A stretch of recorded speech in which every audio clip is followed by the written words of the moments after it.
todos e todas. Antes de começar, não é, esta sessão em que vamos falar, não é, com a nossa companheira Giusi, que está aqui conosco de longe.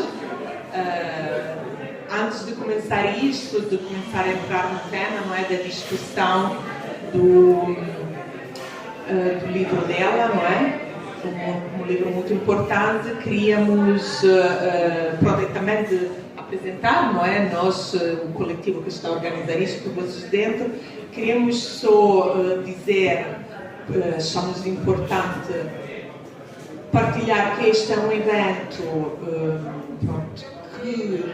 em que vão ser discutidas questões que são bastante sensíveis, questões que podem, algumas pessoas, criar reações, podem ressoar com experiências próprias, podem, enfim, trazer lembranças de eventos, de experiências bastante, não é? Enfim, com um impacto emocional bastante grande. Então, é importante, não é? É importante dizer isto. É importante também dar aqui algumas, enfim, linhas guias, não é, que nós temos pensado e que são pensadas no sentido de criar aqui um espaço seguro, um espaço de cuidado mútuo. Então, além de, digamos, algumas das coisas habituais, não é, tipo de tentar ouvir, respeitar, não é, as experiências, as partilhas que aqui irão ser feitas, não é, sem pôr-nos numa posição, não é, de julgar, ou de comentar, ou de criticar as experiências, mas numa posição de escuta. Além disso, saber que se em algum momento alguém sentir que tem necessidade, enfim, de sair deste espaço, porque algumas das questões que estão a ser discutidas estão a tocá-la, estão, não é, a criar aqui algum desconforto, ou algum pode fazê-lo, não é? Há duas pessoas que nós nomeamos, não sei se é a palavra melhor, mas enfim, que fazem parte, não é, da organização, que vão estar como pessoas de apoio. Portanto, se alguém sentir que precisa de sair do espaço, que precisa de falar de forma mais calma, não é, com algum apoio, temos estas duas pessoas. Lia, é a Lia lá? Ok. A Denise é a Inês, que agora não estou a ver. Está a Inês? Não está a Inês, então está... Ok, então é a Lia, lá. Lia, podes levantar a mão, só assim toda a gente te vê. É a Denise que está lá, não é? Portanto, a qualquer momento, há estas duas pessoas que vão estar de apoio, que podem, acompanhar qualquer pessoa, não é? Que não é necessário que a pessoa queira falar, mas se calhar quer caminhar ou respirar ou qualquer coisa.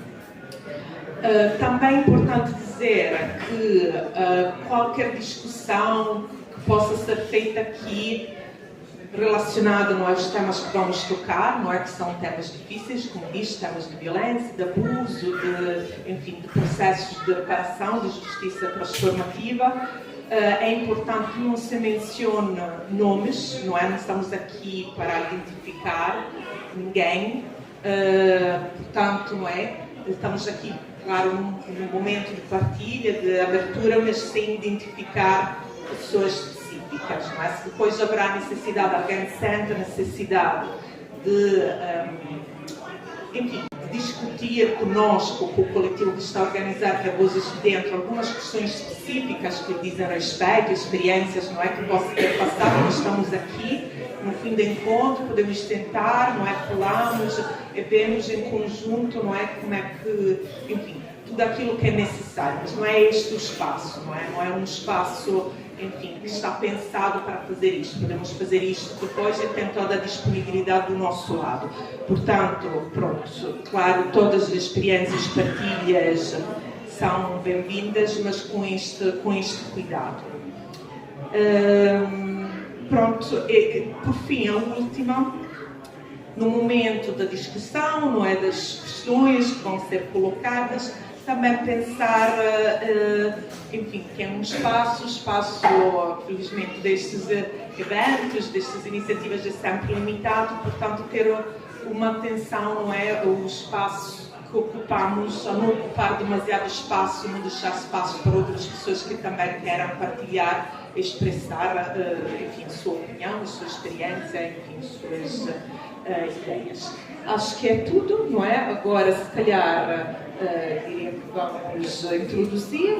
Temos aqui conosco a Giusi, a nossa maravilhosa companheira desde Glasgow, que está aqui conosco, não é? Com imensa generosidade, para, enfim, falar um pouco do livro dela, da Trama Alternativa, que é um livro que tem sido muito importante, muito discutido e muito importante no contexto italiano, que esperamos, como coletivo, de conseguir também traduzir para português, porque poderia ser um livro, uma ferramenta que nos apoie, ajude em desenvolver, não é, alguns processos, algumas reflexões, algumas lutas, não é, que já estão em curso, que nos dê ferramentas e ideias.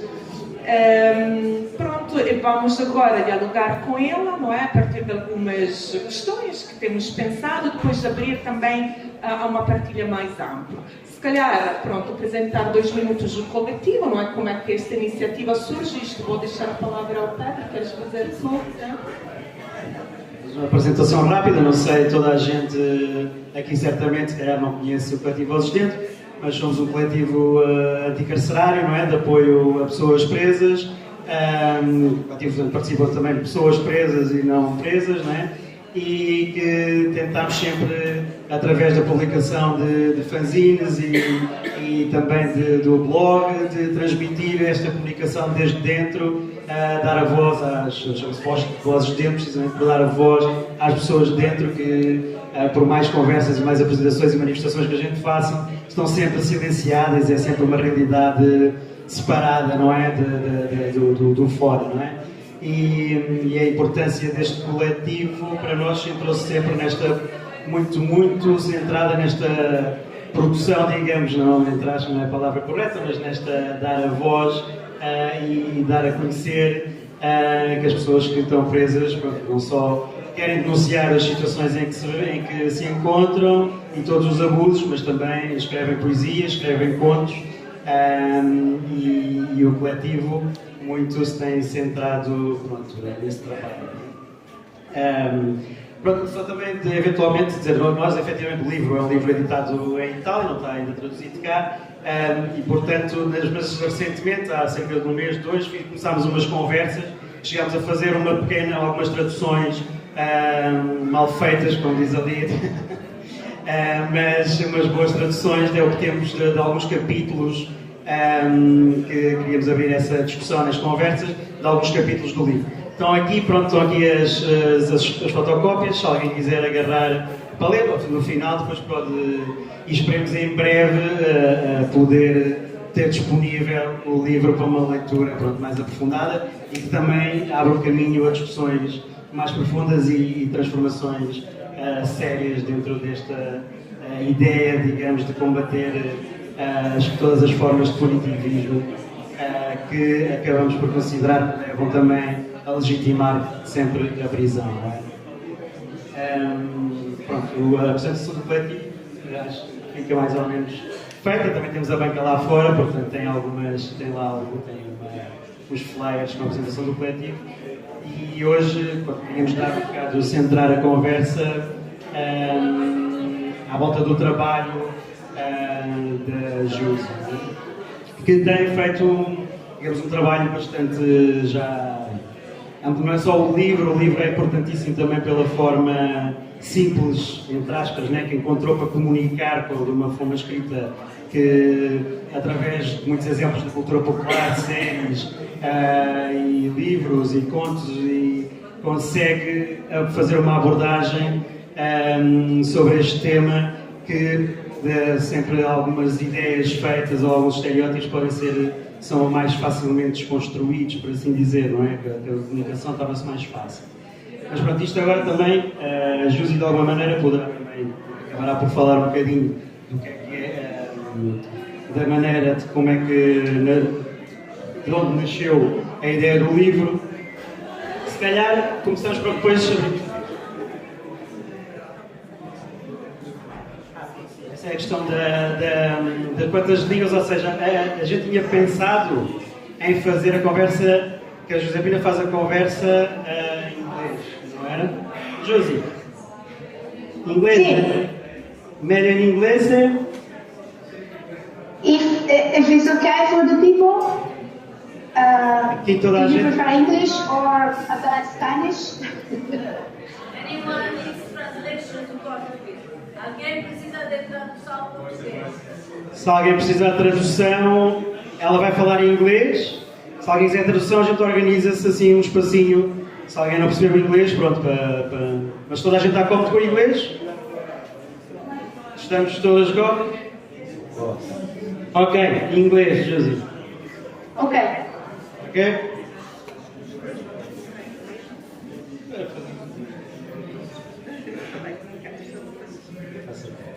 Pronto, nós tentámos preparar a conversa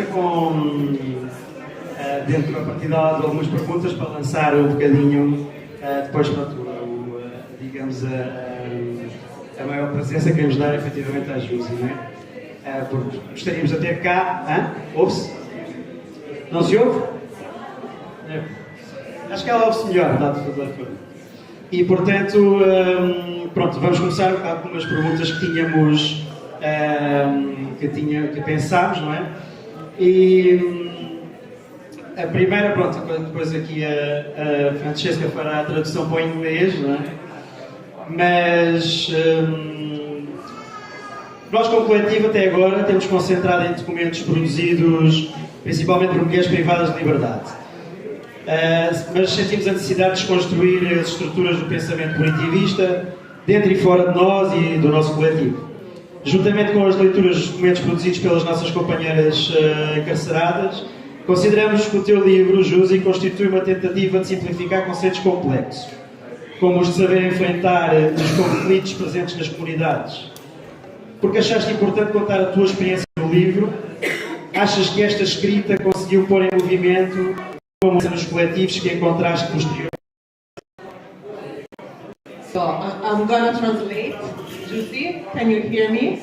Okay, good. Yes. Okay. So yeah, as a collective, we focus on documents, letters written by women deprived of their liberty, but as an anti-carceral collective, we felt the necessity, the need to deconstruct structures of punitivist thinking, punitivism more broadly, within and inside and outside of ourselves and of our collective.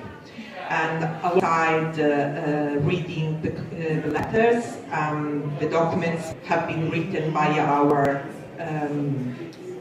friends and comrades who are in prisons. We think that your book represents an attempt to simplify complex notions and complex ideas. For example, the idea of dealing with conflicts within our communities, within our activist movements. Why? So the question is, why do you think, why for you it was important to tell people your experience in the book?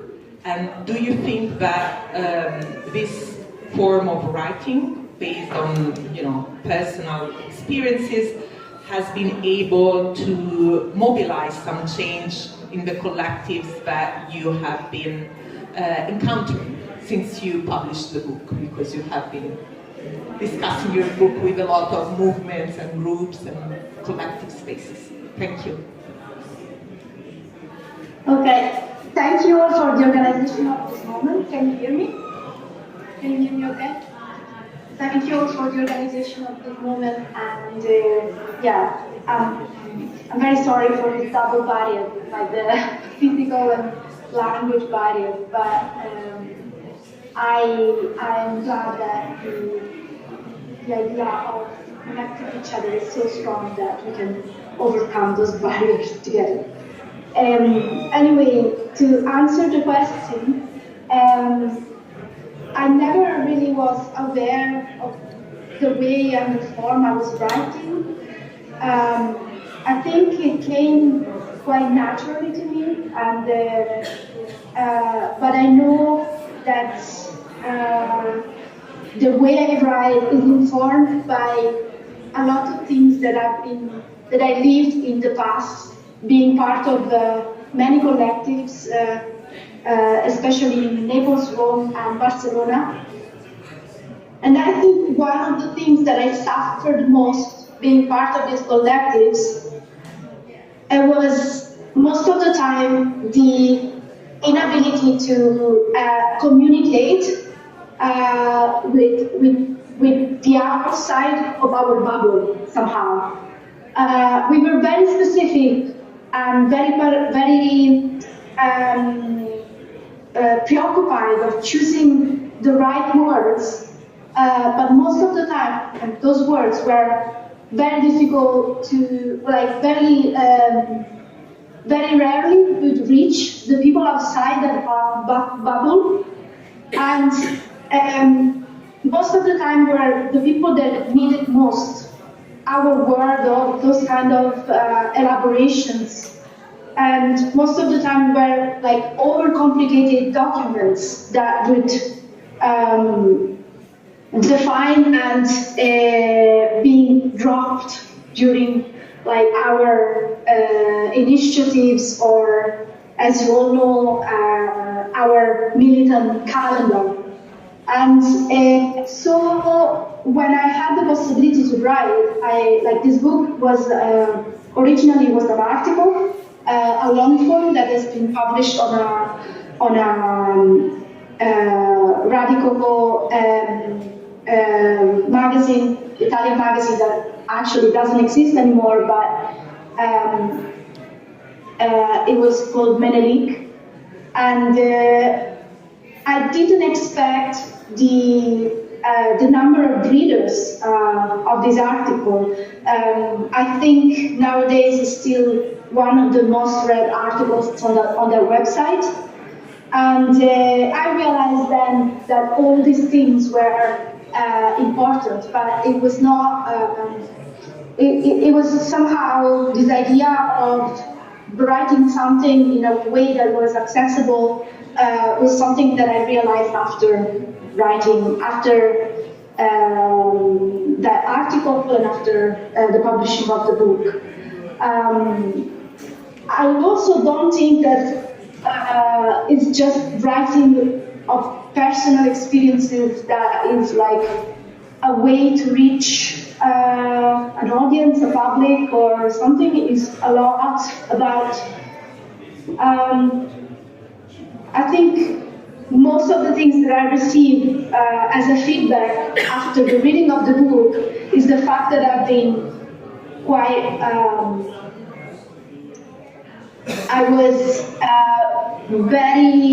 It was very important for me to be honest in the process, to be honest to all the contradiction, and that is like I'm not like bragging about being honest, but being honest when we talk about sexual abuse and when we talk about these kind of things, and maybe we will also deepen the issues that are treated in the book.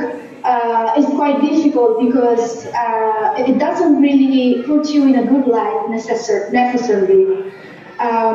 In the book, we are talking about something that happened in Barcelona when my best friend has been accused of sexual abuse, and the person who accused him actually didn't want to report him, but she decided to activate a collective process that was a protocol inside the collective they were both part of, and she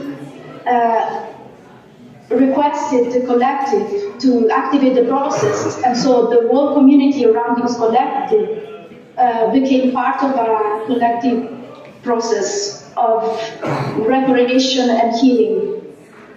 I was the best friend of the person who harmed this woman, so my role was incredibly difficult, and that's why I was talking about being honest, because in some moments it was very difficult for me to accept what happened. And in the first part of the book, I kind of described this journey of like the beginning of the process, and like when this protocol of reparation, this protocol of collective reparation was absolutely alien to me. Like I heard about it, but I never, I never been part of it.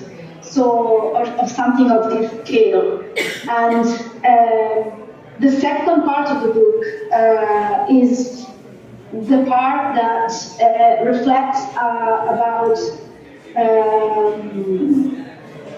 studying collective processes like this. I actually, after this thing that happened in our community, I started a course of facilitation, and I became a facilitator with this cooperative in Barcelona that is part of a network of cooperatives that are very dedicated to to train figures in our society, in our communities, that are able to deal with this kind of processes. So in the second part of the book, I decided to also describe this process of starting to study facilitation, group facilitation, and also I started to, I just wanted to highlight experiences of other communities who have dealt with this kind of episodes, violence happening in communities. But it's not just about violence; it's also about conflicts. So, as facilitators, we learn how to deal with conflicts in community and how to train other people to do that within the collectives. So, in this way, the idea is,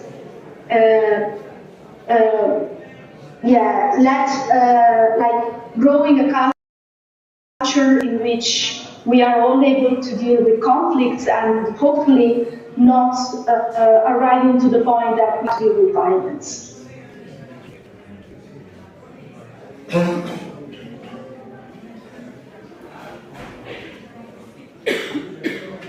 Thanks, Giusi, and thank you also for sharing a bit about the story that you tell in the book. I think it's important also to give a sense for those who haven't read it yet, what actually Giusi tells in this book. So our second question would be, do you think that writing about a personal embodied experience can change dominant narratives around punishment as the only solution which is possible in the face of harm? So, so is it able to change the process of individualizing the violence, but also the guilt of the harm and the violence? Is it able to challenge the the binary victim versus aggressor, perpetrator. So do you think in a way that writing can help us reestablish a sense of collective responsibility in the face of harm, in the face of violence, and can help us remain connected on one side with our rage, which is legitimate, but also with the humanity of the people involved? It's a lot of questions, it's quite challenging one, so pick the ones you want. Thank you. It's a difficult question, but it's very relieving that I don't have to answer that question by myself. It's like all alone. It's been quite refreshing. Like when I first published the book and I started to tour in Italy, I actually realized how Italy changed in the last years. And I'm telling that because obviously you all know that we, like in Italy, there is a post-fascist government right now, and the space of re-education and transformation and collective healing and collective understanding of what's going on around us is progressively restricting and is becoming more and more less and less, smaller and smaller, and it's something that I didn't really have an idea about before publishing the book, because I've been living in places that are like this corner of Europe that are still at least perceived as progressive places. That is, like I've been living in Catalonia, and now I live in Scotland, that have a public image of being progressive countries, and that is not obviously very, very true, but it's still there's still a lot of difference from what we've been going on. I say we, but like the Italian people most are going on at the moment, and like this lack of conscience about, lack of awareness about where I was going really shocked me, because people are struggling very much at reflecting on these things. After the second and the third tour that I had about Trama Alternativa, I noticed that there has been a kind of a shift, that I don't know if it's about this book or the other materials that are not Italian but still are reaching more public, a wider public in Italy, that are actually reflecting a lot about guilt, about innocence, and and individualizing the guilt and projecting all the evil of one person, and thinking that if we put in jail that one person, we will solve our problem. And this is obviously because the post-fascist government is actually revealing their plan, its plan, and aggravating the situation. But it's also because people are realizing that the idea of safety that we were collectively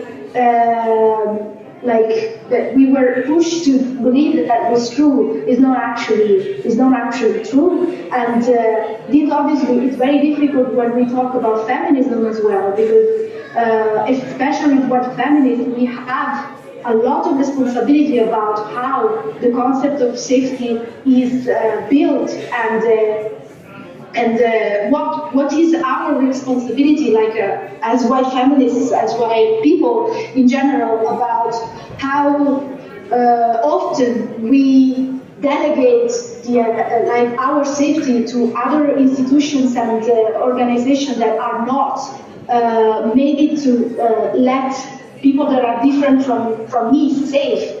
And so I think it's very important to push the politics and the culture towards the reflection of this kind of issues. And it's a collective responsibility that we should have. And even if the situation is getting worse, it's probably the best moment to talk about this, because it's very evident, it's very present in everyday life that people could go to jail for very minor issues. For in Italy now, you could just go to jail for like very small issues, as we know about the new law that is going to pass to the Senate. So I think it's very important that we collaborate. Like all the society can collaborate to push the politics and the collective culture, and if it's through books, and if it's through collective forums, and if it's like workshops or I don't know, creative writing, this is like up to us.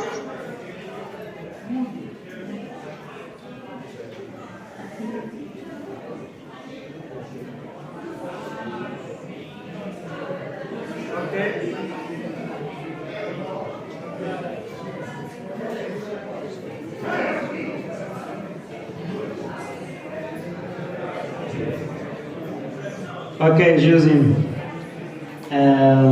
Let's hope people got everything. Then we can start the questions. We would like to just to finish the last question, not to finish, just the last question we have is about tell a story, that you quote in the book. That it comes out from a workshop that was done with family people incarcerated and family of incarcerated people, no? And there is this small story of science fiction, no? Signed by Richard Cuomo. That basically the story is that a group of people arrives to a planet to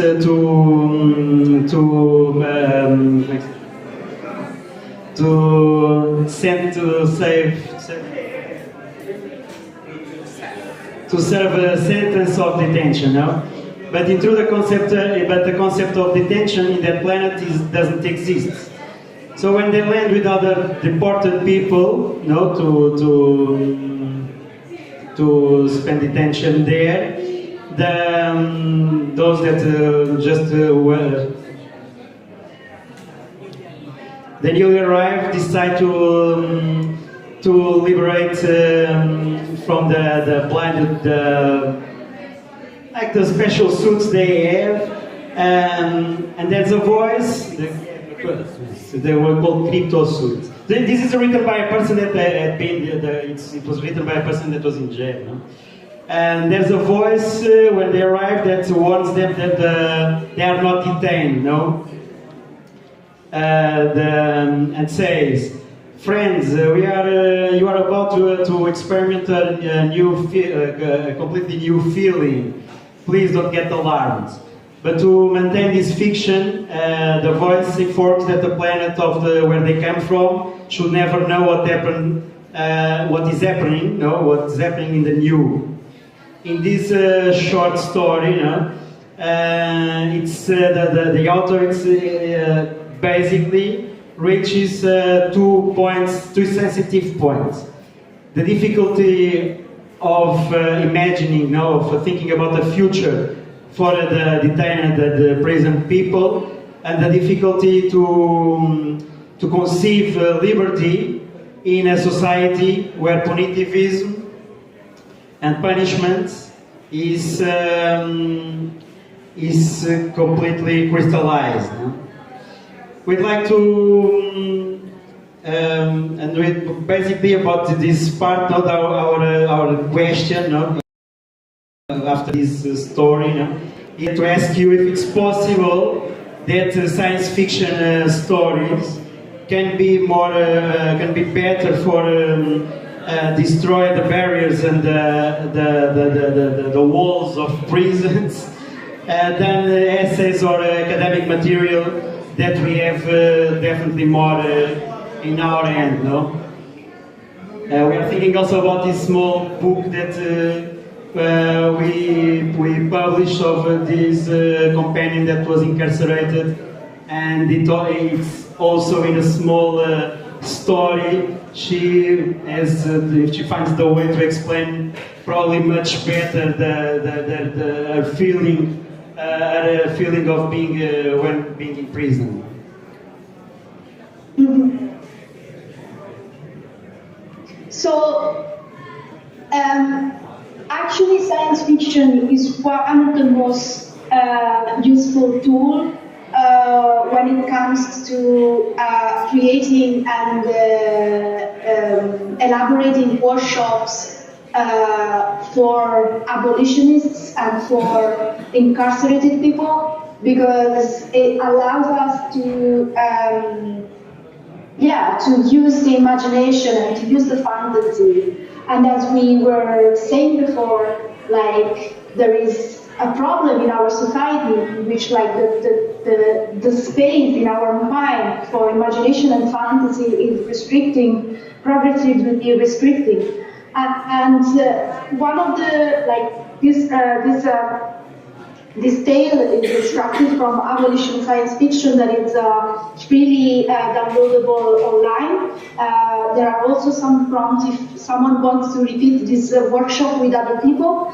And like, the idea of one of the authors of the book, Phil Crockett Thomas, is also that a lot of abolitionist activists are always caught in everyday life, and it's very difficult also for them to stop and think and imagine what they really want to do, and what is the kind of world that we really want, because we always know what we are, like, we are against something, but we don't really know how to picture, like, the new world that we want if we don't have time and if we don't have moments in which we unleash this imagination. So, like, the workshops of creative writing that are mainly focused on science fiction are very, very popular, especially here in Britain, but also in the States, and we have a lot of material that we can use to reach the point in which we use science fiction as a tool, because with science fiction we also can use like different words to name things that are already in the society, but people don't see it. Why? Because it's like we are so stuck in our ways that we don't really see anything anymore. How powerful has been, like, the Margaret Atwood drama, like I can't think about the name now, but how powerful it's been, and effectively it's just describing the world in which like we are going towards, especially when it comes to reproductive rights, and the sci-fi, sci-fi can really help a lot with this, and I think it's important that we realize also that also our spaces that are spaces of radical politics and radical practices are somehow contaminated. I never want to say this in a like naturally contaminated by what's happening outside our bubbles, and it's really important for us, for example, to learn from the lesson of someone like Paulo Freire, that obviously is probably widely available to you as a material, but when he Paulo Freire for sure, but we also want to talk about the person who first started the oppressed theater. How do you say it? In the theater of the oppressed. I don't know if you have this kind of practices there. And yeah, so when Boal started to imagine workshops that could function in Europe, he would say that he was coming from a dictatorship, and when he came to Europe, he realized that people in Europe had something like la police dans la tête, police in their head, because like without a dictatorship and without oppressive regimes, people were still stuck in punitive ways that were embodied by the single people, the single persons in society. And these kind of things are not alien to our collectives, because many times we see that the way we relate to each other, even in radical communities, are informed by the punitivism that we think is outside our society. And it's very, especially when we talk about anti-carceral politics, and especially when we talk about abolitionism, we really often lose, we are very concentrated about talking about the big picture of jail and of abolition, like this big, incredible ideal that we tend to, but actually, we lack a lot of personal and inner work before being able to imagine a world without jails. And this is kind of, obviously, there's nothing like the inner work doesn't work without the bigger work, and vice versa. We don't have to either get stuck in our inner world. But many times when I've been part of collectives in which talking about what we were going through on an interpersonal level was kind of a taboo, and I'm sure that this happens many times and in many situations. So it's very important for us to have these conversations and to make room and space for difficult realization about how we practice in everyday life abolitionism.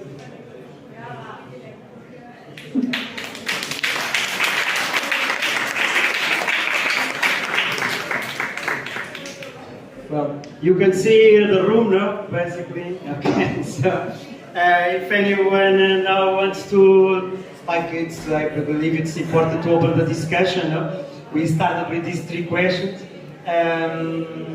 but there's anyone who wants to ask something about the book that is curious, or about what we talked about?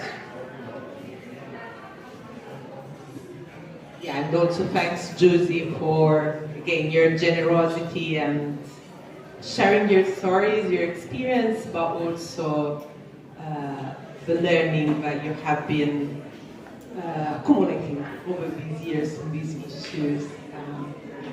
Thank you. Thank you.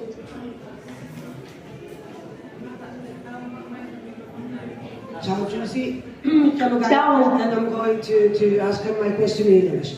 So you've been, I'm very curious about your book, I haven't read yet.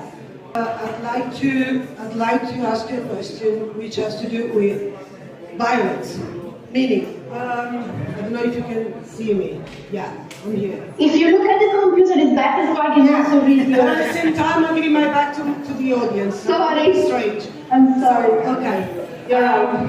I mean, you were talking about a particular situation where you have a collective, so there is a sense of communality and collectivity, a grammar of collectivity and communality, within which a person accepts, like your friend, your male friend, accept to go through a protocol, a process of healing together, right? But let's think about whatever similar can happen outside a a collectivity.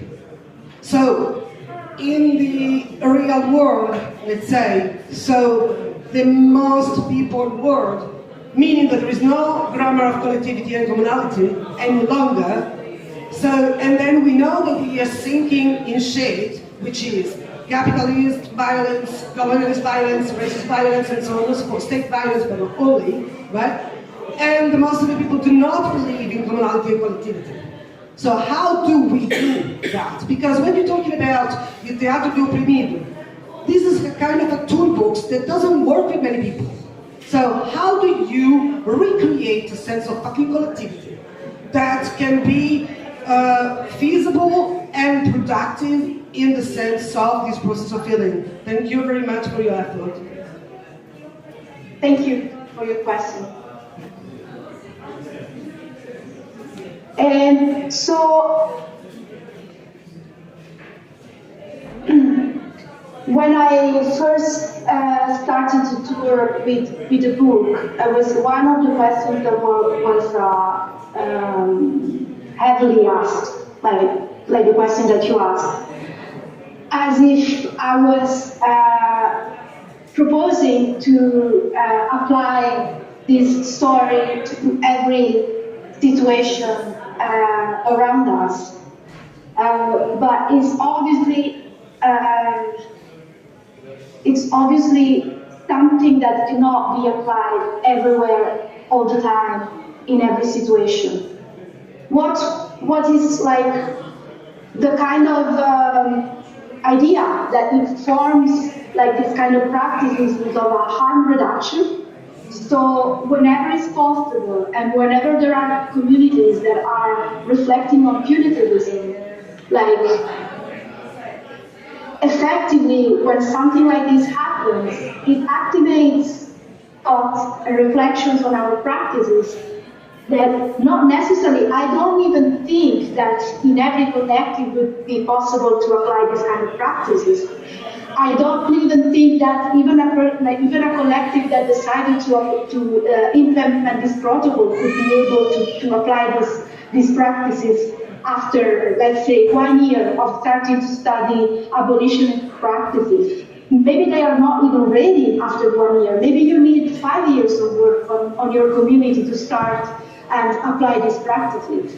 And maybe instead you would have a community or a neighborhood in which there is an event of violence, and not sexual violence, for example, other kind of violence, and you would see this community activated without being able to articulate in very in very political language what they are doing, but they are still doing it because they understand on a different level that is important, that they don't rely on police to enter jail to repair what happened in that community. I come from the south of Italy, and I've seen quite a lot of times activated community on that level to reduce the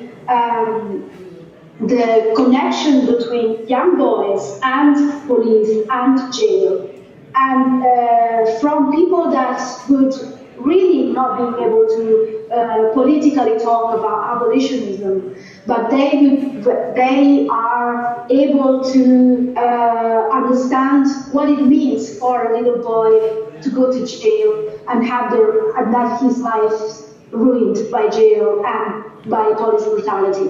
So it's obviously impossible especially when we talk about sexual violence, thinking that we can apply transformative justice on every situation. What we are trying to do here is open conversation and open a reflection about punitivism and how that punitivism that we think is present just in some sections of society is also affecting our ways. This is my answer, yeah.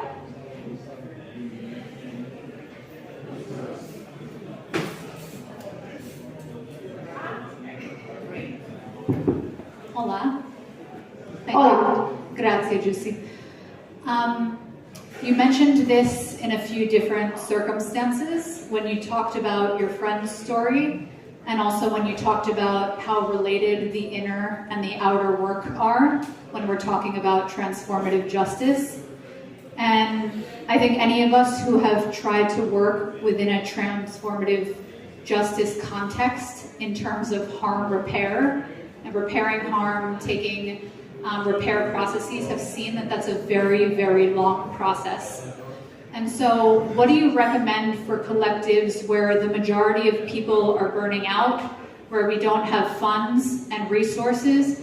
How do you recommend we invest in these long processes without trying to rush them, but also recognizing that in many collectives it's the same people showing up to do this work, and that these people are exhausted and might not have the energy or the capacity to invest in the amount of time it takes to truly repair harm within this model? Yeah, sustainability is one of the main things that I talk about in the book, because I think it's incredibly important for us, and it's not just about when we are in front of episodes of violence or conflicts. Is something we should be aware every time and all the time. There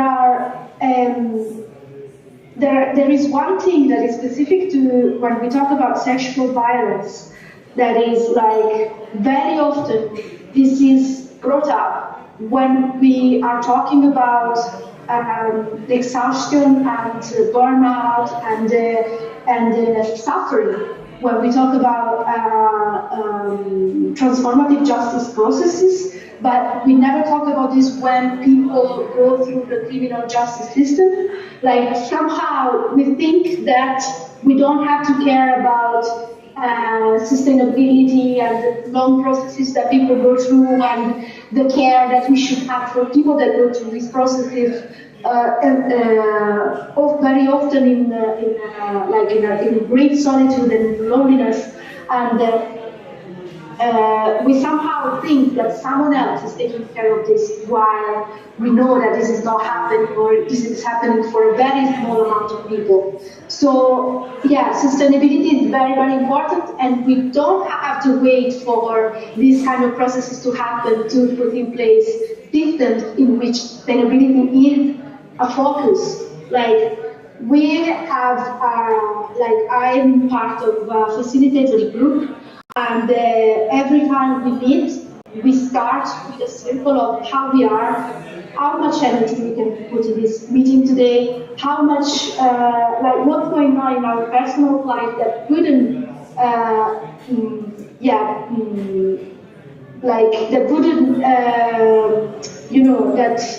wouldn't let us do that some stuff in a way that normally we go to this meeting, especially political meeting, thinking that we should do this and that, and I will take care of this, I will take care of that. We don't even know what's going on in our personal lives.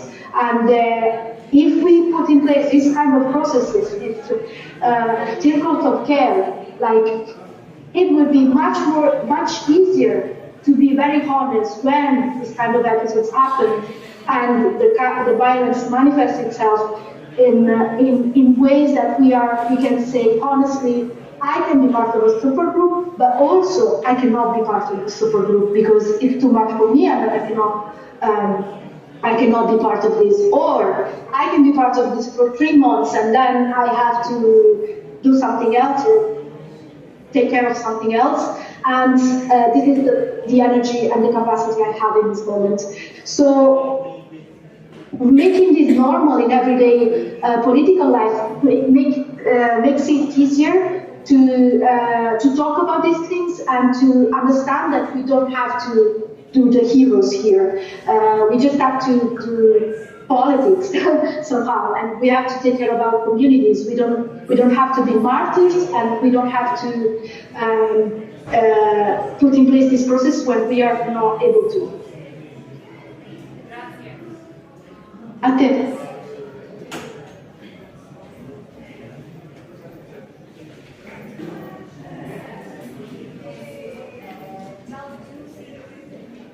Ciao. Okay. Sento male. Okay. So I was thinking that in your book you also talk a lot about that when shit happens in our private lives or collective lives, communities, usually like a big event is associated to other many small red flags we could recognize before. So also in the thinking about how it's not so sustainable for all of us to confront us like collectively with these transformative processes and reparations. I was thinking, what you also as a facilitator, can you suggest it could be a collective response, or how should we train our collective awareness through to these all small red flags we are like catching, or they are annoying us, we don't know how to deal with, and then there is that escalation until something big happens. No, so but I'm interested in the collective responsibility. Okay. I think the most important thing to say here is shifting our attention from the emergency moment in which violence happens and conflict happens to everyday life. Like, we are used to intervene in our communities when violence happens and when conflict happens, but we are never used to take care of the moments of everyday life in which, as you were saying, things still happen, but in a very smaller scale and in a very different way. Violence is just the end of a series of patterns, and conflicts are just the end of a series of small events. So, opening channels in our communities in which you can actually report something that has happened on a smaller scale, in which we are not, how do you say that? In which we have a community that is ready to receive that complaint or that signal in a way that is not denying the signal, or that is not overreacting to the signal, the small signal, I mean, of the future violence or the future events that will be the emergency events on which we have to intervene to, would be a good way to treat these small red flags, these red flags. So, for example, after like having some moments of kind of discussion and workshops, there are some collectives in Italy who are opening similar things as I was talking in the book, like Punt Lila, that I was talking in the book about during parties, during collective moments. There will be a Punt Lila, that is a point in which people can report if there are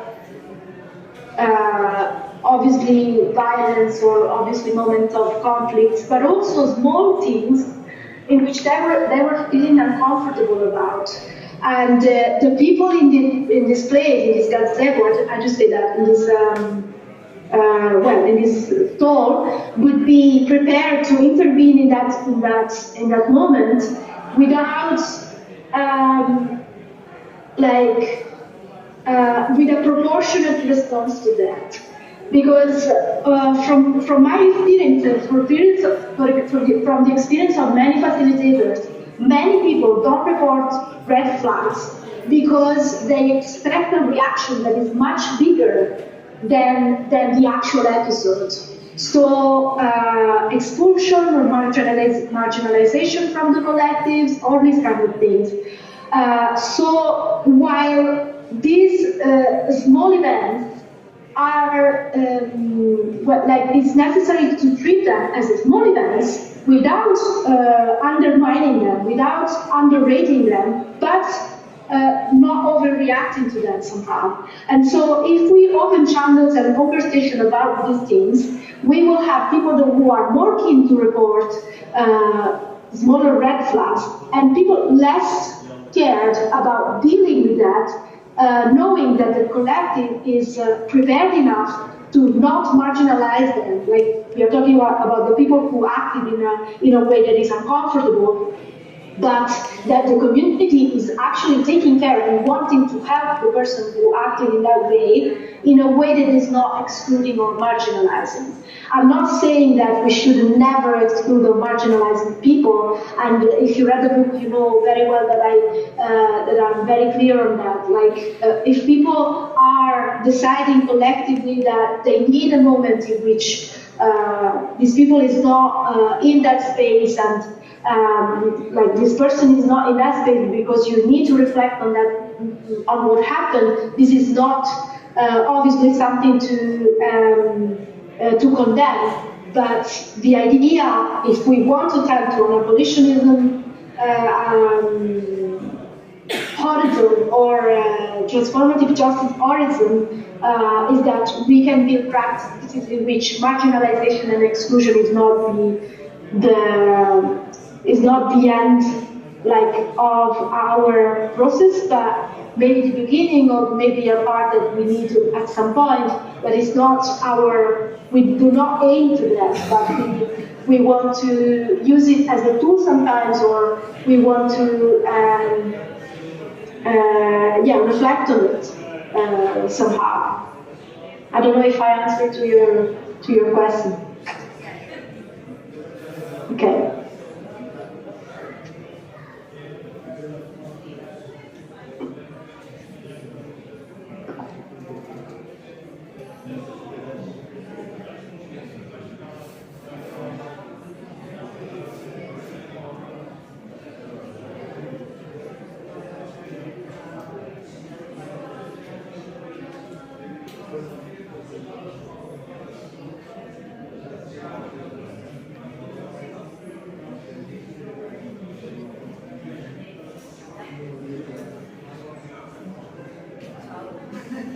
Ciao.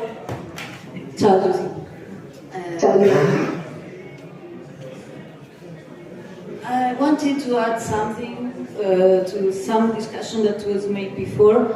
That's, intentional communities like collectives, etc., are an easier space for us to connect to each other and to try this kind of paths and different paths and to reduce the harm, etc. I would like to talk about the opposite situation and share with the people here and see if you agree with that. That's sometimes also very unintentional communities need to pass through the same path or just pass through the same path. Meaning, for example, I work in harm reduction since some years, and for example, I see that it's very clear that the police and the jail are something that people that live in very unintentional condition also don't want. For example, women that live in the street. Women that live in the street and use drugs, or this kind of situation, these kind of people will never, in any condition, or in my small experience, want also to relate to the police and to relate to jail, or to the violent partner to be also jailed. I never met a woman in this very unintentional space that when they are called to denounce the person and in change they might obtain a house, for example, they won't never do that, just because they every day have lived that violence, and this is super clear in their life. And what you say in the book, and I think that we might want to repeat, maybe if you agree, is that also this is a part that it's not only described by us, the privileged. It's something that grows out of communities of black women, of marginalized women, and women who recognize the patriarchal violence mainly in the punishment, mainly in the police and all those blue-dressed people. May you maybe talk a bit about that with us? Thank you. I would, maybe you know this story, I can't remember if I told it to you before, but there's been an episode of this kid in Naples, in the streets of Naples. He was trying to run, and the police was around, and he started to run, and suddenly all the people in the block started to run with him. So the police couldn't find him anymore. And you know that for many people, the idea that you never rely to police is very strong, because they have a very clear idea what happens in jail and what happens in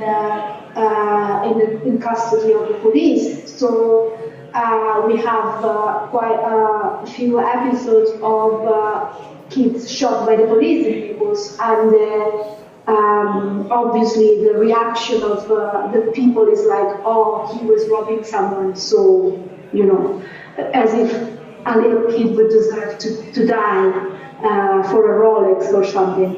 And so it's obviously true that we have a lot to learn about unintentional communities or communities that are actually intentional, but we don't have a lot of contact with, because we obviously live in different parts of the city where we don't see how they live. Like we are talking about trans communities, especially working class trans communities, and migrant communities. And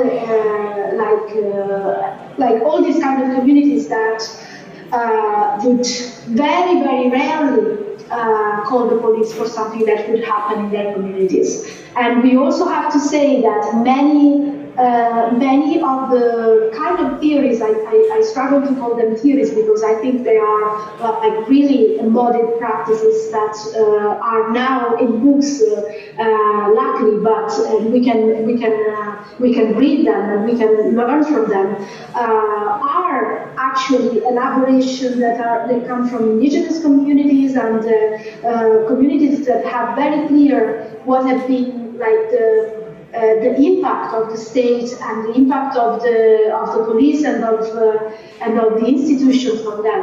And I watched this movie that is very important and very I can't really remember the name. Sorry, I'm so bad with memory sometimes.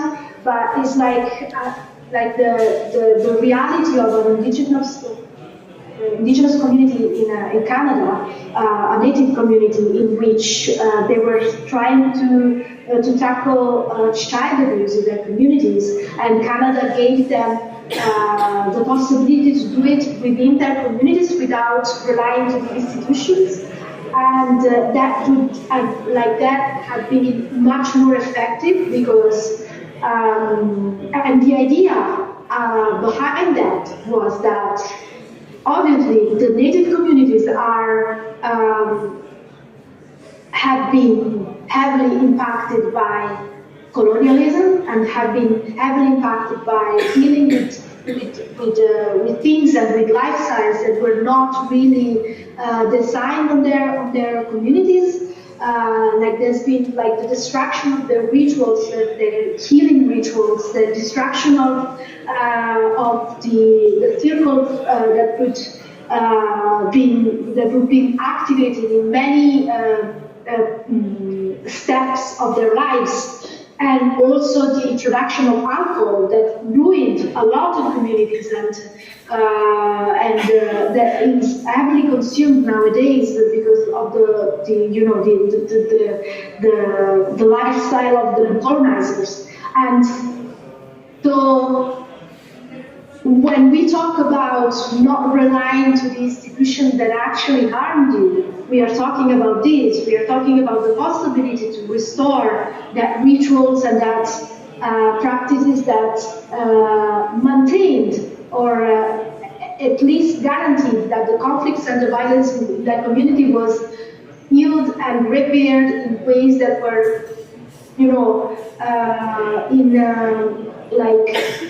connected with the community and not destroyed it after an intervention or an external agent.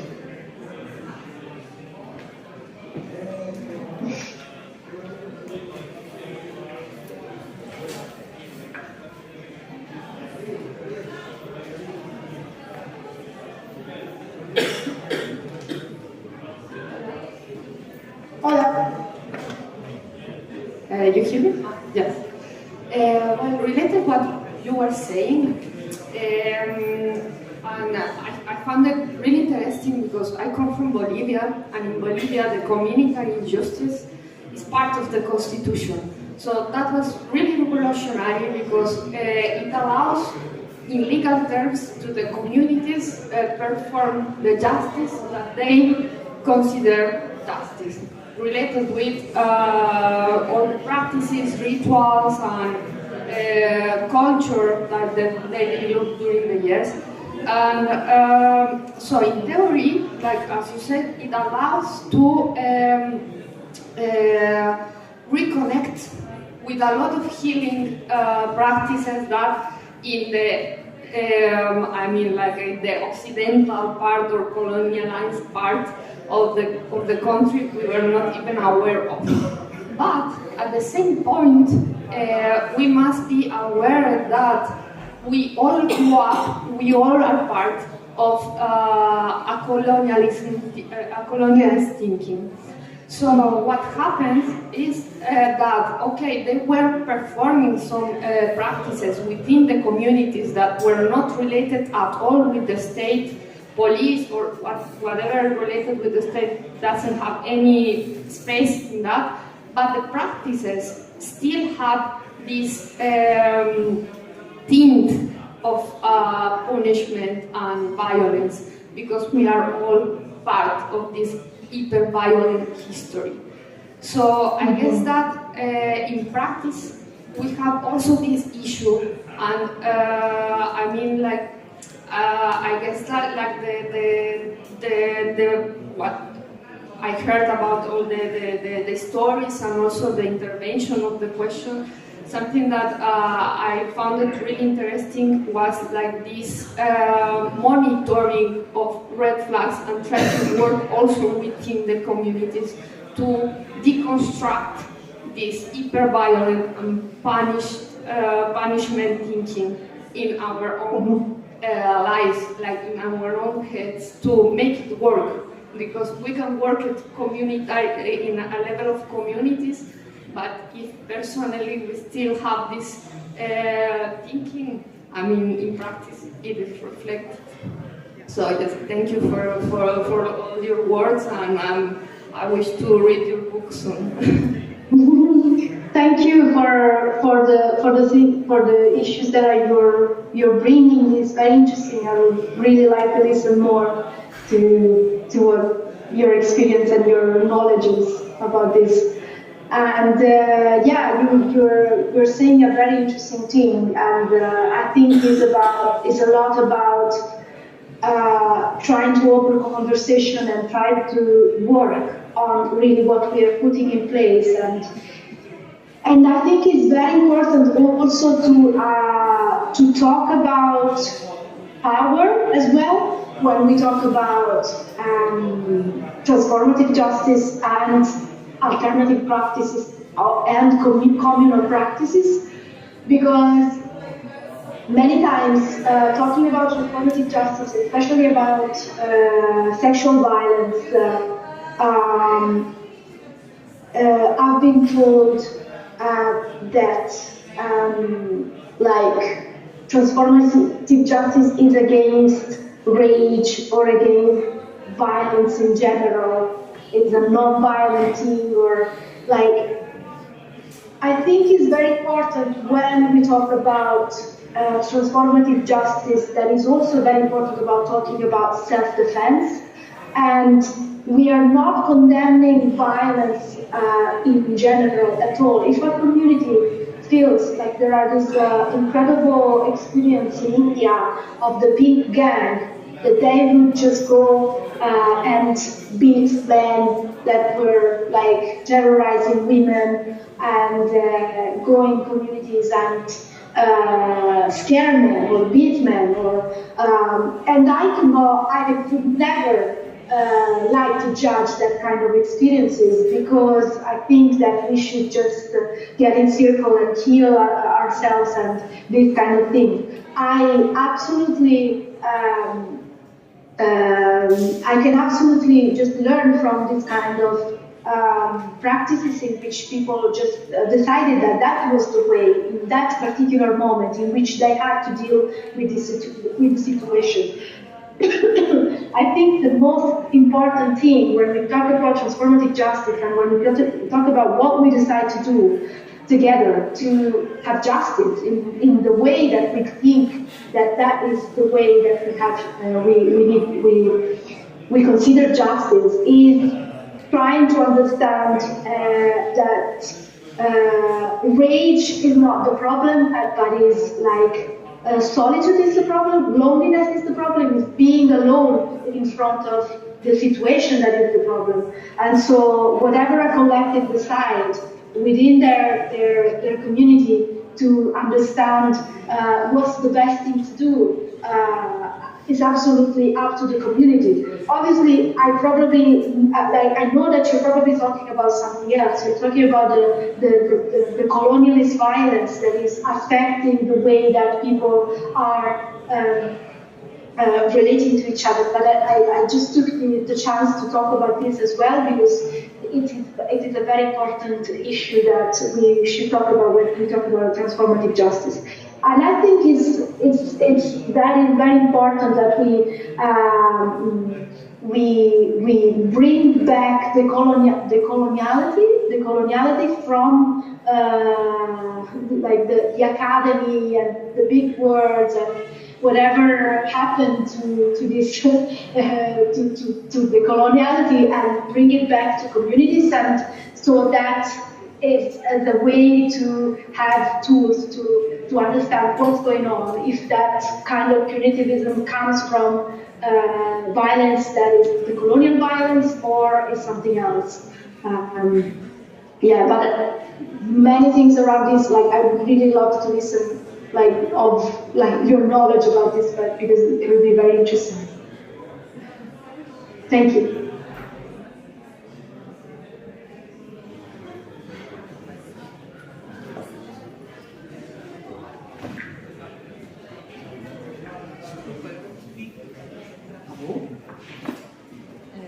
Thank you so much for having this conversation with us.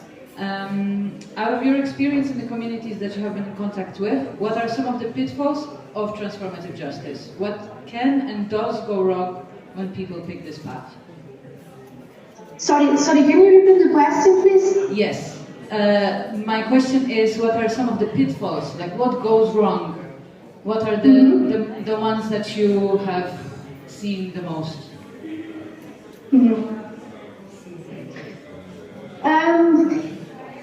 Like I would mention,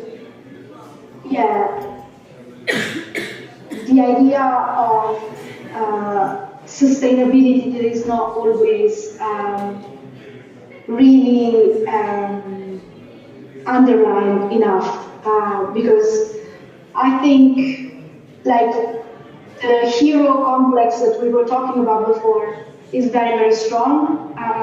You would see, when we talk about support group, in many cases, especially with people that are the first experiences of being part of support groups, there is, like, we always think that people wouldn't take responsibility of being part of a support group. But actually, from my experience, maybe other people have other experiences, when there are these kind of processes in place, you would have tons of people who would say, oh yes, I want to be part of a support group, I want to be part of this process, I will do this and that and this and that.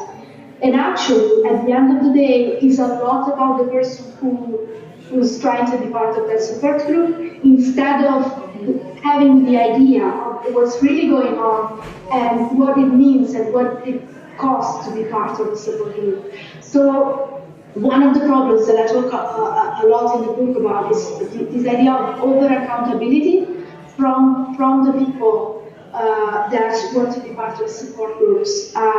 Because I think there is another issue when we are part of these processes and we implement in our groups transformative justice practices, and we haven't really talked a lot about this, is that we really love to teach other people how to do stuff, or we really love to feel somehow righteous in our positions.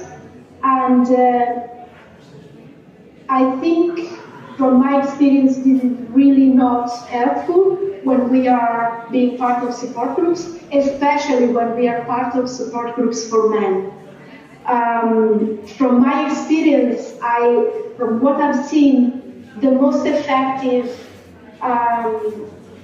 support groups for men are the ones that start from a place in which I could be that person, I could be you, I could have done that.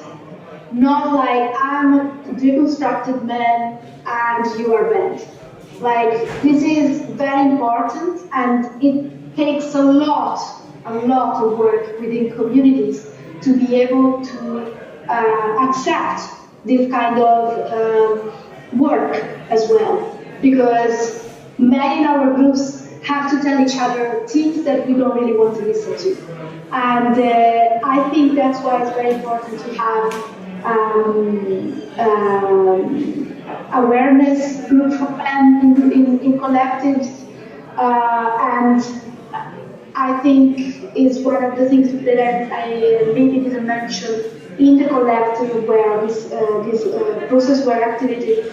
There has been a group of men that worked on a circle for years before some of them would be able to be part of the support group. So, yeah, this is what I would say. Sometimes over accountability can be like a risk in groups, and yeah, the lack of resources that maybe someone was talking about it before is very important to recognize that we often have a very, very big lack of resources, and that shouldn't be something to be ashamed of or to be to force somehow. If we don't have resources to do something, we don't have resources to do something. Maybe it's not the right moment, maybe it's not maybe we have to build these resources or work in time to achieve those resources before starting the work.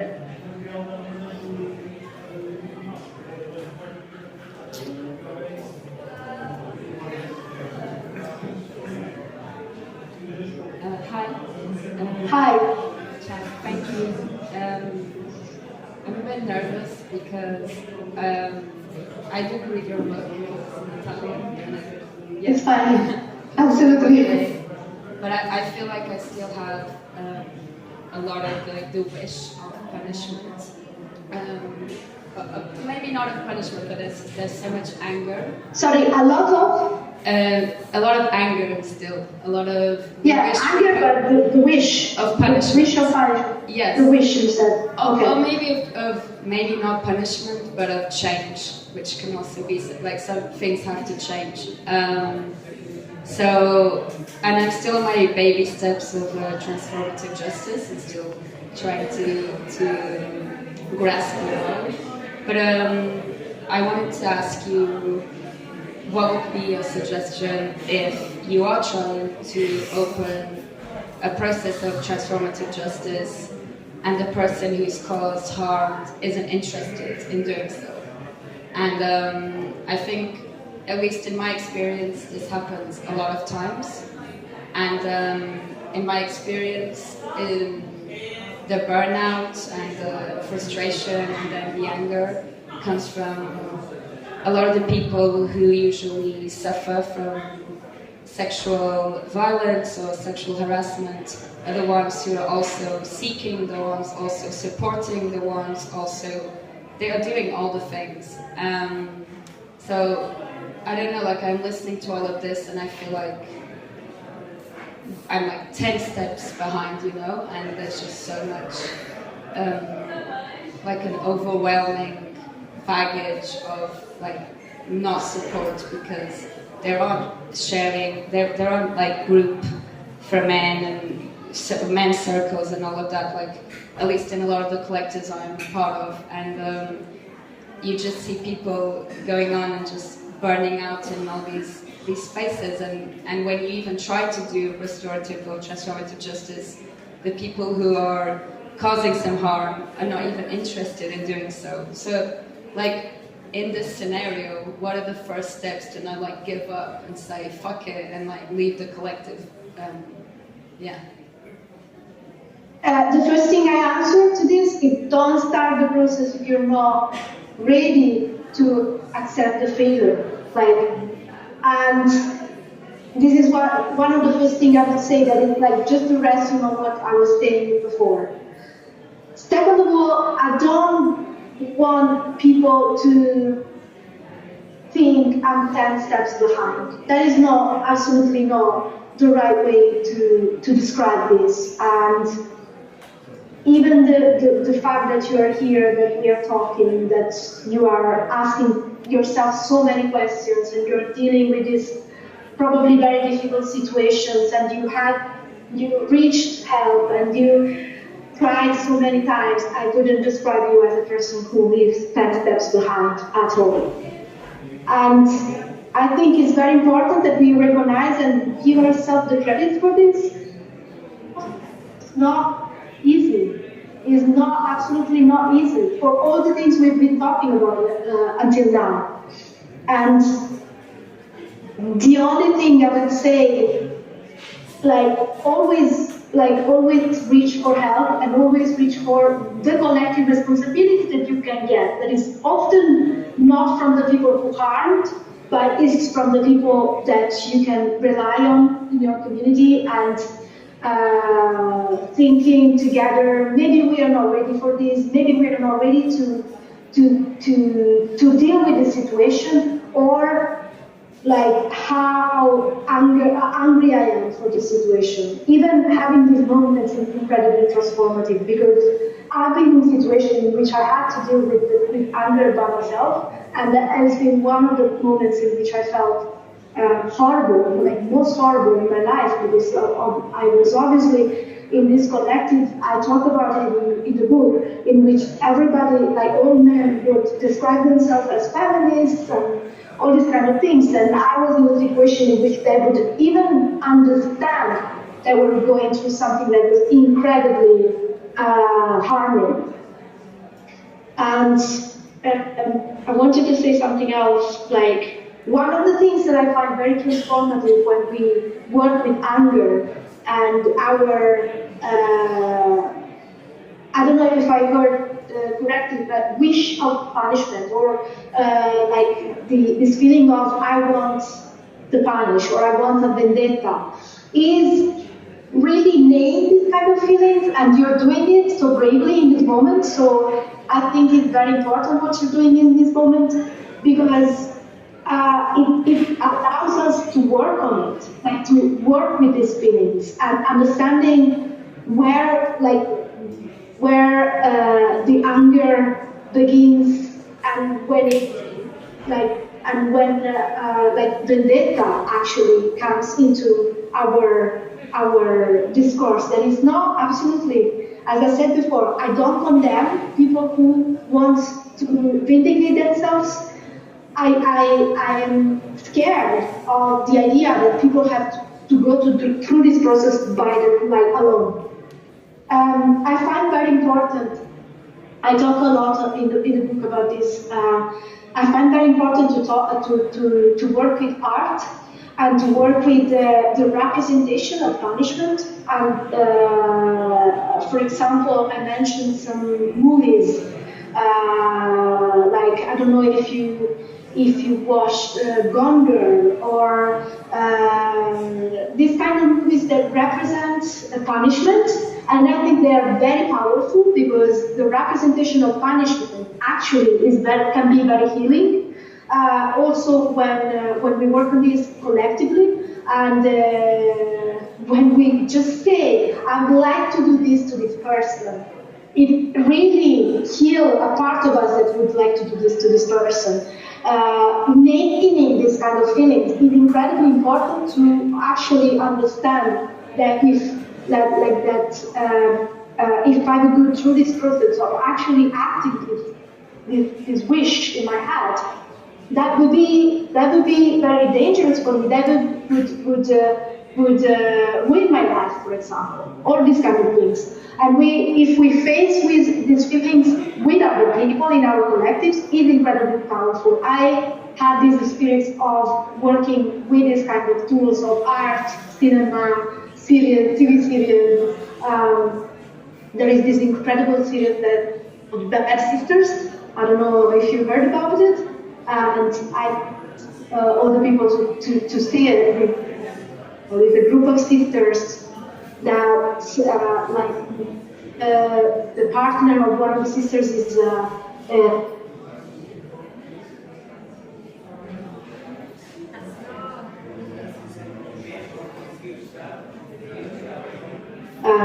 I don't know if you can still hear me.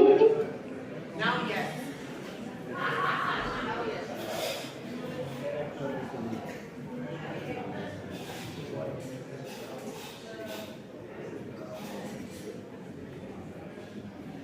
You're back. Could you repeat? So yeah, that is my answer. You disconnected. Could you repeat the last thing you said? You were speaking about the series of the sisters. Yeah. So I just mentioned that work with when we all the things we were talking about. Yeah, just that, like just inputs for you.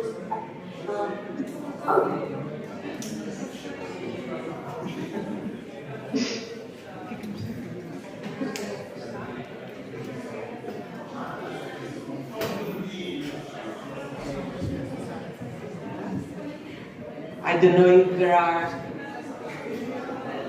other questions before we say goodbye to Giusi. Is another one? Okay. Maybe we take this last one and then we wrap up.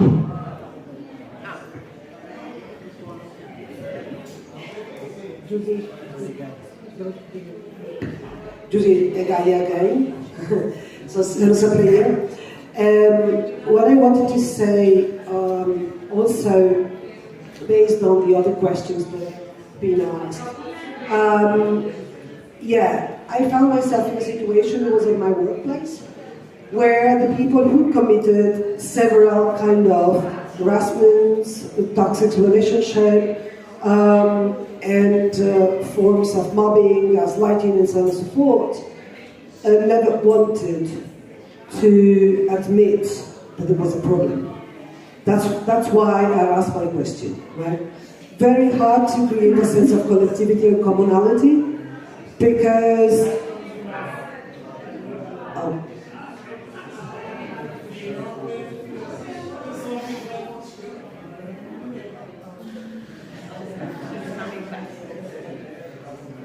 Sei tornata? Mi senti? Ora sì, Bene, ora sì. bene. I was saying, Ma credo di aver... I think you missed part of it. Yeah. No, my question was basically related to the fact that once you do not have, which is also related to one of the last questions a comrade asked.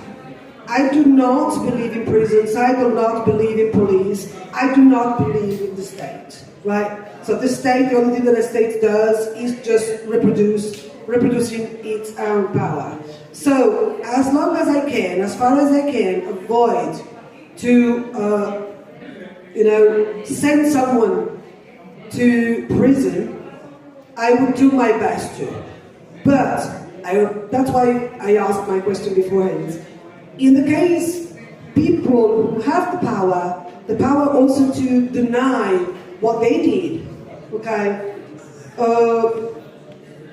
And they still stay in the same workplace, right? What do you do in order to preserve the so-called victims, but also all the people that could be still harmed by a particular situation or a particular behavior? So the only way that I see is to expel those people, is to try to preserve who is, let's say, is left in the void of any sort of commonality. You understand what I mean now? I cannot see other options. That's why when I was asking that question is, maybe I need to know better what is around, what happened elsewhere, in order to have a toolbox, in order for us to act accordingly, or to find the best option. Because otherwise, if a commonality is not, let's say, buildable, it is very hard. Or they leave, or you leave.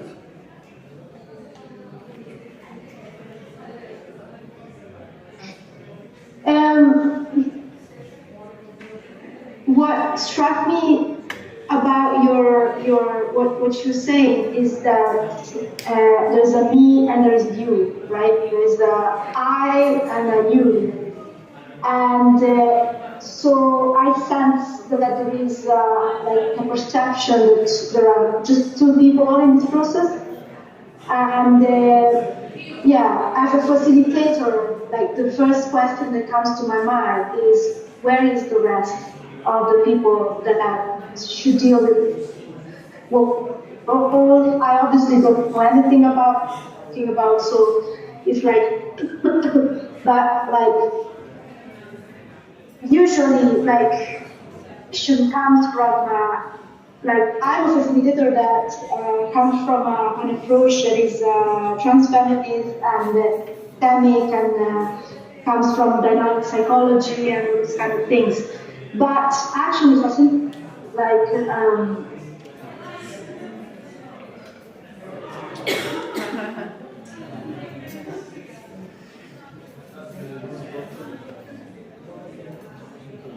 oh no, again. Can you hear me? Now, yes. Okay. So that comes from a situation of conflicts on workplaces. So it's like a lot of tools that are activated and even used by facilitators that work in social movements as that they come from a lot of, like, they come from theories that are developed to work on a workplace. So there would be tools, but if you're the person who is so involved in the problem, it shouldn't be really your role to deal with the situation and to deal with this person, but there will be an external person. That's why we need facilitators to be called in the workplace and understand what's going on, and understand what are the roles in place, and understand what's going on. Like if we are talking about a conflict or violence, I I don't think there's a lot of time to understand, because I missed part of your question and you probably mentioned it, but I don't really. So this is the thing in the picture that you brought here. Like, the problem that I see is that there are just two roles in place, and like, there should be a community, there should be other people around, and there should be maybe an external person to deal with the situation. And yeah, if there is no possibility to do that, I assume there should, like, I don't know who needs to take the decision, but it's not my, like, as we said, we are not able to deal with specific cases when we don't know anything about the context and we don't know anything about the situation. But I understand your anger, and I understand why you're criticizing the idea that transformative justice talks about community when most of the time there is no community to rely on, or something like this.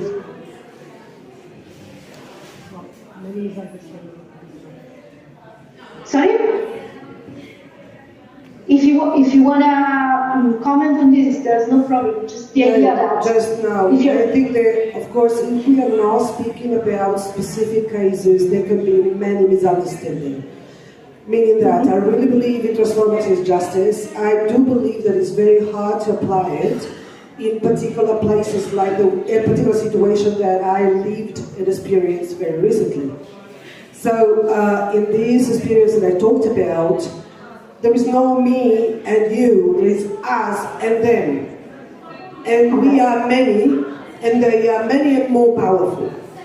And there is no chance, we tried and tried again, to create a community and to have a moment of discussion, but whatever we tried to make emerge was basically denied or silenced. So in those situations, if you cannot apply transformative justice because there is no volunteer, there is no will to create that commonality I was thinking about, because that is a kind of impossibility, what you do? So, should they... I talk to you, sorry to interrupt you. It's like, as a facilitator, I would first ask, what do you mean for applying transformative justice? What kind of model have you applied? What kind of support is in place? But because there are some premises when we talk about transformative justice, that like there is a support group for the person who harmed, and a support group for the person who's been harmed, and a support group for the whole community, and maybe facilitators that step into the process to understand what's going on, and all these kind of things. When those premises are not in place, very often these processes are not feasible because people feel too scared to be part of it. Even the person who harmed, doesn't feel. I know that it's horrible to hear this, but doesn't feel safe to be part of an accountability process because he feels that you just want to punish them. Okay, so I'm using him because I don't know, I'm using punish them. So the thing is that it's obvious that we need to understand many things before coming to the idea that we are putting a transformative justice process in place, and if those premises are all met, then we can talk about what is not working. What is not working is the support group too weak. Too weak, I mean, meaning that the people are not very well trained. There is, even if in the process I've been part of, there is a step of denial that is like, are people who are support group for the person who, there's no process, that very few process in which the person who harmed, who did the harm, who acted violently, is ready from the first moment to say, I harmed someone, I need an accountability process. Almost anybody, nobody starts from that. So there is a support group who is heavily trained to understand and deal with those first steps, in which there will be denials, COC, like there will be denial. And obviously, not always after the denial there is the awareness, but the trained group should be able to deal with that denial. That can be the beginning of the process or the end of the process. This is up to the person who acted violently and up to the support group to understand if they really want to be part of this process and they really are able to deal with this process. But I don't know if, because many times we think that accountability is a simple thing but requires a very big degree of organization. That's why I'm talking about the fact that I am perfectly aware that it is not always possible to deal with it. And to quote Adrienne Brown, that is one of the people that I really rely on when we are talking about transformative justice, an author that really she's been translated in Italian recently. I don't know if she was translated in Portuguese, but she always says, we understand perfectly that there is practice. So, like, when we talk about people who have our same power, it's much easier to talk about transformative justice because we have the same power. When we don't recognize the power that is like the same power of like, this power is so much bigger. We are talking about corporation, institution, very big characters like, I don't know, celebrities or professors or these kind of things. Sometimes we cannot put in place a transformative justice process, and we have to choose what we want to go through. And this is like the idea. Like, nobody is condemning a possible marginalization or expelling someone if they hold so much power and it's like out of our reach.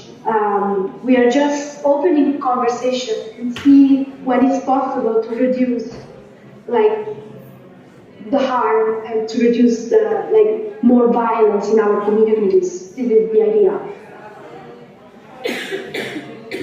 Thank you so much, Giusi. I think it was very important, this last part, and I think also clarified a lot of issues. And we just want to thank you really again for your generosity, for being with us from like so far away in the beautiful Glasgow and resistant Glasgow. Thank you very much. I've been very happy to be with you, and I'm so sorry to not be there in person, but I hope we will meet soon. For sure, and hopefully next time in person and like presenting your book in Portuguese.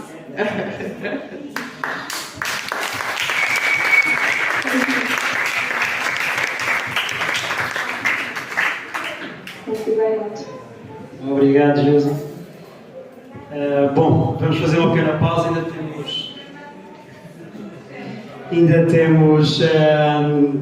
Ficamos aí uns 20 minutos e a seguir vem a projeção de um documentário sobre os 50 anos da revista A Ideia. Estão aqui alguns dos participantes, aqui também a realizadora, mas fazemos uma pequena pausa.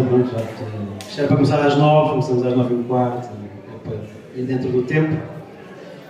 Deve haver jantar.